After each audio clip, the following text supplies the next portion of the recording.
pour l'enracinement de nos valeurs endogènes au sein de la diaspora. Et pour rappel, je tiens à vous souligner avec la petite expérience que j'ai depuis quelques années au niveau de l'Europe. Aujourd'hui, le Fa et le Vodou sont enseignés à l'université de Dijon, en France. Il y a 10 universitaires que l'université a envoyés ici, que j'ai formés sur le Fa et sur le Vodou, et ils enseignent aujourd'hui là-bas. Et quand ils ont commencé, ils nous ont écartés. Aujourd'hui, dans 4 universités américaines, le Fa et le Vodou sont enseignés. Et il y a quelques mois, ils avaient ouvert également une autre faculté en Russie qui enseigne le Fa.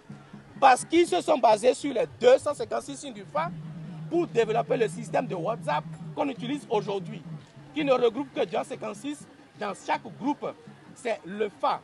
Donc il faudrait que nous puissions non seulement nous doter de cet assurance juridique afin de pouvoir bénéficier de ce qui nous revient de droit.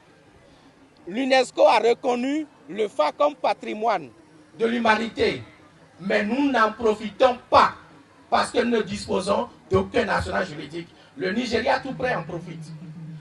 Et également pour souligner que beaucoup de pays de la sous-région ont légiféré sur les cultes endogènes et se sont dotés d'autres de ministères, d'autres de secrétariats d'État aux affaires endogènes, mais ces pays n'ont pas autant de potentialité culturelle et culturelle que le Bénin. J'ai travaillé sur la proposition de loi sur ce point-là avec les Maliens. Aujourd'hui, le Mali s'est doté d'un ministère aux affaires endogènes. Nous en avons aussi besoin ici, et je voudrais que les députés se penchent sur la question. Nous avons besoin d'ordonner le milieu, de quadriller tout le territoire afin d'assainir ou accompagner l'œuvre de développement. Aujourd'hui, le tourisme le plus rentable au monde, c'est le tourisme religieux. Tout le monde le sait. Si vous prenez la Mecque qui regroupe 4 millions à 5 millions à chaque pèlerinage, c'est une manne financière. Si nous prenons le festival qui se déroule à Touba, qui réunit 7 millions de pèlerins au Sénégal, chaque année, c'est aussi un gisement de financement. Nous avons besoin que vous nous accompagniez sur le plan législatif pour que nous puissions réellement faire décoller notre développement à partir du tourisme religieux. C'est également le lieu de remercier le chef de l'État et également nos députés pour la constitutionnalisation des cultes endogènes.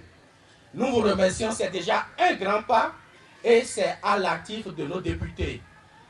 Mais aussi, je voudrais profiter de cette tribune pour remercier le chef de l'État et son gouvernement pour les actions en faveur des cultes endogènes du Bénin et lui réitérer, ou leur réitérer notre ferme engagement à les accompagner dans ce sens pour que les cultes endogènes retrouvent leur leitmotiv, en quelque sorte retrouvent leur lettre de noblesse pour que véritablement ne soyons plus la risée de nos frères d'en face.